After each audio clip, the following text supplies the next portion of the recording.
안녕하세요. 저는 올해로 55세 된 은퇴 선교사 김윤희입니다. 은퇴하기에는 너무 젊은 나이지만 저에게는 말 못할 이유가 있었습니다. 지금은 한국으로 돌아와 조용히 하루하루를 살아가고 있지만 제 인생 대부분은 그리운 사역지에서 보냈습니다. 그곳은 이름만 들어도 덥고 습기가 느껴지는 동남아시아의 한 작은 섬이었습니다. 전기조차 제대로 들어오지 않던 시절 작은 비포장 도로 하나로만 연결된 마을. 제 두 발로 처음 밟은 그 땅은 제게 있어 하나님 나라의 최전선이었습니다. 선교사로 부르심을 받게 된 건 30살 때였습니다. 저는 원래 간호학을 전공하고 병원에서 일하고 있었고 그저 착실하게 결혼하고 평범한 가정을 이루는 게 꿈이었습니다. 그러다 병원 근처에서 열리는 집회에 우연히 참석하게 되었고 그날 집회를 인도하던 한 선교사님의 간증이 제 삶을 바꿔 놓았습니다. 말라리아로 쓰러져 있던 어느 아이가 예수님이 나를 사랑하신대요 라며 마지막까지 웃음을 잃지 않았다는 그 고백. 그 이야기에 저는 자리에 앉아 한참을 울었습니다. 그날 이후 마음속에선 계속 이런 기도가 흘러나왔습니다. 주님, 제가 가진 건 많지 않지만 제 인생을 선교지에 드리고 싶어요. 결국 5년간의 준비 끝에 저는 선교단체를 통해 동남아의 한 외딴 지역으로 파송을 받았습니다. 한국에서도 소외된 이웃을 섬기는 일이 쉽지 않은데 언어도 문화도 다른 그곳에서의 삶은 생각보다 훨씬 더 고단했습니다. 마을 사람들은 낯선 외국인을 경계했고 몇몇은 대놓고 거부감을 표현하기도 했습니다. 함께 사역하던 현지 동력자마저 질병 치료 때문에 그곳을 떠나게 되어 홀로 남은 그 마을에서 저는 무릎 꿇고 기도했습니다. 하나님, 정말 이곳이 주님이 보내신 땅이 맞습니까? 제가 버틸 수 있도록 힘을 주세요. 하지만 하나님은 기가 막히게도 사람을 보내주셨습니다. 저와 늘 눈을 피하던 아이 중 한 명이 제 허술한 현지어에 조용히 인사를 건네주었고 저는 그 아이에게 그림책을 보여주며 복음을 천천히 전하기 시작했습니다. 그리고 그 아이를 통해 어머니가 또 그 가족이 교회로 발걸음을 옮겼습니다. 그렇게 예배가 시작됐습니다. 대나무로 만든 의자 몇 개, 성경 몇 권, 그리고 찬양도 어색한 이들과 함께하는 예배. 그 자리에서 저는 처음으로 교회라는 것이 꼭 건물만을 의미하는 것이 아니라는 걸 깨달았습니다. 사역은 천천히 그러나 분명히 열매를 맺었습니다. 마을에 작은 교회가 세워졌고 교회에 나오는 아이들이 늘어났고 그들 중 몇 명은 자라서 지역의 교사와 보건요원이 되었습니다. 전기도 들어오지 않던 마을이었는데 한국 교회의 도움으로 교회 안에 처음으로 불을 밝히던 순간을 저는 잊지 못합니다. 그날 저는 조용히 성경을 펴며 속삭였습니다. 주님, 이 마을이 어둠 속에서도 복음의 불빛을 발견하게 해주셔서 감사합니다. 세월이 흘러 교회는 점점 지역 공동체의 중심이 되었고 저는 이미 현지인보다 현지인 같은 얼굴로 살아가고 있었습니다. 그러나 시간이 야속하게도 흐르면서 몸의 한계가 하나둘씩 찾아오기 시작했습니다. 무릎과 허리가 아팠고 나무의자에 오래 앉기 힘들었습니다. 그 즈음 신학교를 졸업한 젊은 현지 목회자가 찾아왔습니다. 그는 참 따뜻하고 무엇보다 말씀 중심이라는 점에서 신뢰가 갔습니다. 저는 기도 끝에 그에게 교회의 사역을 조용히 넘기기로 결심했습니다. 어느 날 단둘이 예배당에 앉아 저는 말했습니다. 이제 하나님이 이 공동체를 목사님 손에 맡기시려는 것 같습니다. 저는 모든 사역을 정리하고 한국으로 돌아갈 준비를 하겠습니다. 그날 이후 저는 모든 사역과 현지 생활을 정리하고 마을 사람들과도 작별 인사를 나누었습니다. 제가 떠나던 날 아이들이 손에 꽃을 들고 노래를 불러주던 장면은 제 평생의 가장 아름다운 장면 중 하나로 남아 있습니다. 이제 저는 그 모든 시간을 가슴에 묻고 한국 땅에 발을 디뎠습니다. 그러나 막상 돌아오니 제 삶에 남은 건 오직 추억뿐이었습니다. 그토록 헌신했지만 나는 지금 무엇으로 살아가야 하지? 이 질문 앞에 선 지금 저는 다시 처음처럼 하나님께 어떤 삶을 살아가야 하냐고 물었습니다. 한국에 들어온 뒤 저는 그저 조용히 동네에 있는 중형교회에 출석하였습니다. 선교지에서 보냈던 수십 년은 너무도 생생했지만 이 땅에서는 누구도 그 시절을 묻지 않았고 저도 굳이 말하지 않았습니다. 이제는 내 자리가 아니라고, 이제는 하나님께서 다른 사람을 세우시겠지 하고. 스스로에게 말하며 뒤편 자리를 지켰습니다. 예배당에 앉아 찬송을 부르며 가끔 눈물이 맺혀도 그건 아무도 눈치채지 않았습니다. 그런 고요한 시간이 오히려 제겐 쉼이 되기도 했습니다. 그러던 어느 날이었습니다. 선교사 시절부터 함께 알고 지냈던 박 목사님에게서 전화가 왔습니다. 선교사님, 지금 어디서 지내세요? 한 달 후에 우리 교회 수련회가 있는데 혹시 오셔서 선교 간증 좀 해주실 수 있을까요? 저는 한참 망설였습니다. 오랜만에 요청이기도 했고 은퇴한 내가 무슨 간증인가 싶은 마음도 들었습니다. 하지만 목사님의 간곡한 부탁에 수락을 하였습니다. 그렇게 시작된 첫 간증 자리. 그날 저는 다시 선교지의 바람과 냄새, 아이들의 웃음소리와 눈물 어린 기도를 마음 깊이 떠올렸습니다. 성도들은 예상보다 진지하게 들었고 간증 후에는 조용히 다가와 손을 잡으며 감사하다는 말을 건네는 분들이 많았습니다. 그날 밤 숙소로 돌아와 조용히 기도했습니다. 하나님, 제가 아직도 누군가에게 필요한 사람이라면 제 입술을 다시 사용해 주세요. 간증이 은혜가 되었는지 이후로 몇몇 교회에서 간증 요청이 들어오기 시작했습니다. 도시 외곽의 교회, 청년부 수련회, 선교 헌신 예배, 저는 그저 자리를 따라 순종했을 뿐인데 그 안에서 하나님은 다시 사람들과의 연결을 시작하셨습니다.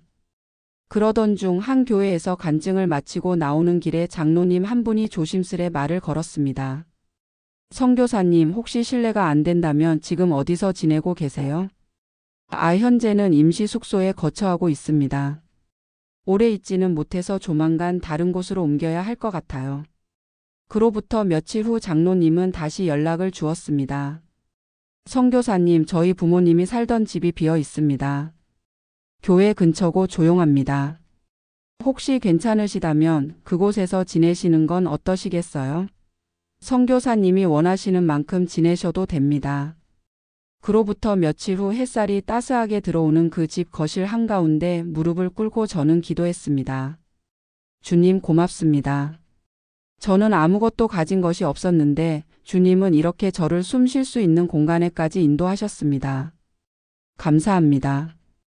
그 이후 간증 사역은 더 많은 교회로 더 다양한 자리로 이어졌고 간증 사역이 계속되자 저도 놀랄 만큼 다양한 사람들이 제게 다가오기 시작했습니다. 어떤 청년은 간증이 끝난 후 눈물을 닦으며 이렇게 말했습니다. 선교사님, 저 아프리카로 단기 선교 가고 싶었는데 부모님이 반대하셔서 포기했었거든요. 그런데 선교사님 이야기 듣고 나니까 꼭 가야겠다는 마음이 생겼어요. 저는 그 청년의 손을 꼭 잡고 말해 주었습니다. 하나님은 지금도 순종하는 사람을 통해 일하세요. 두려워도 가보세요. 하나님이 먼저 그 땅에 가 계실 겁니다. 그 말은 제가 예전에 다니던 교회 전도사님께 들었던 말을 되돌려주는 것이기도 했습니다. 그렇게 제 이야기는 누군가의 가슴 속에 새로운 기도에 불을 붙였습니다. 어느 교회에서는 간증 후 몇 명의 성도가 선교 후원 약정을 작성하는 모습을 보며 제 눈시울이 붉어졌습니다. 하나님, 저는 그저 지나간 시간을 나눈 것뿐인데 당신은 여전히 누군가의 삶을 만지고 계시는군요. 그러던 중 한 선교 단체로부터 연락을 받았습니다. 제가 사역했던 그 지역의 교회가 지금도 힘겹게 예배를 이어가고 있다는 소식이었습니다. 젊은 목사님이 열심히 사역하고 있고 새로운 신자들이 생겼지만 여전히 재정과 인력이 부족한 상황이라고 했습니다. 그 이야기를 듣는 순간 마음 한켠이 뭉클해졌습니다. 수많은 눈물이 스며 있던 그 예배당, 주일마다 울펴 퍼지던 아이들의 찬송, 그 땅의 흙 냄새가 제 안에서 생생하게 되살아났습니다. 며칠 후 그 교회와 화상통화를 하게 되었습니다. 화면 속에는 이제 청년이 된 아이들이 있었습니다. 예전에 함께 찬양하며 예배드리던 아이들이었는데 그중 한 명이 화면을 바라보며 웃으며 말했습니다. 선교사님, 지금은 제가 그때 쓰시던 기타로 찬양 인도하고 있어요. 그 말을 듣는 순간 저는 아무 말도 하지 못했습니다. 그저 눈물을 삼키며 화면을 바라보다 조용히 고개를 숙이고 이렇게 기도했습니다. 주님, 열매가 있었습니다. 그 땅에 뿌려진 복음은 사라진 것이 아니었습니다. 그리고 놀라운 일이 일어났습니다. 저의 간증을 통해 한국의 한 교회가 현지 교회와 선교 파트너십을 맺기로 한 것입니다. 저는 그 교회와 다리를 놓는 역할을 하게 되었고, 선교 현지의 필요를 전하고 한국 교회의 기도와 물질이 그 땅으로 흘러가는 흐름을 도울 수 있었습니다. 이름 없는 연결자, 그 자리가 얼마나 귀한 자리인지 다시 깨닫게 되었습니다. 하나님은 지금도 제 삶에 새로운 사명을 불어넣고 계셨습니다. 다시 짐을 꾸리거나 먼 땅으로 떠나진 못해도 저는 이 자리에서 계속해서 선교의 불씨를 전할 수 있었고, 그것이야말로 제가 살아갈 이유였습니다. 그토록 외롭고 초라하게만 느껴졌던 은퇴 후의 시간이 이제는 하나님의 완전한 계획 속에 있음을 저는 믿게 되었습니다. 그리고 그것은 아직 끝나지 않은 이야기였습니다. 이제 저는 다시 짐을 꾸립니다. 젊은 시절처럼 비행기에서 설레는 마음으로 창밖을 내다보진 않지만 마음은 오히려 그때보다 더 단단합니다. 다리가 무겁고 허리가 아파도 주님이 가라 하시는 곳에는 여전히 가야 한다는 그 한 가지 이유 때문입니다. 얼마 전에 선교 파트너십을 맺은 한국 교회와 함께 제가 사역했던 현지 교회를 방문했습니다. 한국 교회 성도들이 직접 헌금을 모아 그 교회의 설비를 새로 해주는 일을 지원하게 되었고, 저는 그들의 손과 발이 되어 중간에서 조율하는 역할을 맡았습니다. 비행기에서 내려 낯선 공기를 들이마시는 순간 먼지와 땀 냄새 사이로 스며들던 아이들의 웃음이 기억을 깨웠습니다. 현지 젊은 목사님은 예배 후 이렇게 말씀하셨습니다. 선교사님, 이곳에 누군가 다시 와줄 줄 몰랐습니다. 그런데 선교사님이 돌아오시고 한국 교회가 손을 내밀어 주니 저희도 다시 일어설 용기를 얻었습니다. 그 말을 들으며 저는 속으로 이렇게 대답했습니다. 아니요, 제가 돌아온 게 아닙니다. 하나님이 다시 찾아오신 겁니다. 그리고 지금 이 만남을 통해 또 다른 복음의 계절을 열어가시는 겁니다. 그 이후로 저는 한국의 여러 교회들을 찾아다니며 이 선교지 교회를 소개하고 구체적인 필요를 알리고 후원자들과 연결하는 일을 계속해 오고 있습니다. 누군가는 제게 말했습니다. 선교사님 몸도 안 좋으신데 이제 그만 쉬셔야 하는 거 아니에요? 하지만 저는 웃으며 대답합니다. 지금 이 일이야말로 제가 평생 살아온 이유고 하나님이 아직도 저를 붙들고 계시다는 증거입니다. 선교지를 다녀온 후 예배 간증은 물론이거니와 교회 소그룹 앞에서 실제적으로 나누는 간증 모임이 많아졌습니다. 젊은 사역자들이 제게 묻습니다. 선교사님, 선교는 결국 무엇인가요? 그럴 때 저는 이렇게 말해줍니다. 선교는 삶을 드리는 것입니다. 가장 평범한 일상에서 가장 깊은 복음을 사는 것입니다. 그것이 낯선 땅이든 이 땅이든 어디든. 어느덧 제 하루는 기도와 편지, 전화와 만남으로 채워집니다. 특별한 일은 없습니다. 하지만 그 안에 하나님의 숨결이 있고 제가 뿌린 씨앗들이 곳곳에서 자라고 있다는 확신이 있습니다. 저는 무릎을 꿇고 이렇게 기도합니다. 하나님, 젊은 날에 저를 부르셨던 그 목소리 지금도 제 가슴에 남아 있습니다. 남은 여정을 잘 걸어갈 수 있도록 인도해 주세요.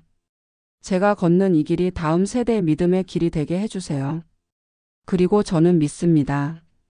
지금 이 시간에도 하나님은 어떤 땅에서든 복음의 씨앗을 준비하고 계시고 누군가가 기꺼이 순종하여 그 씨앗을 뿌릴 것입니다. 저는 오늘도 감사한 마음으로 그 길을 걸어갑니다.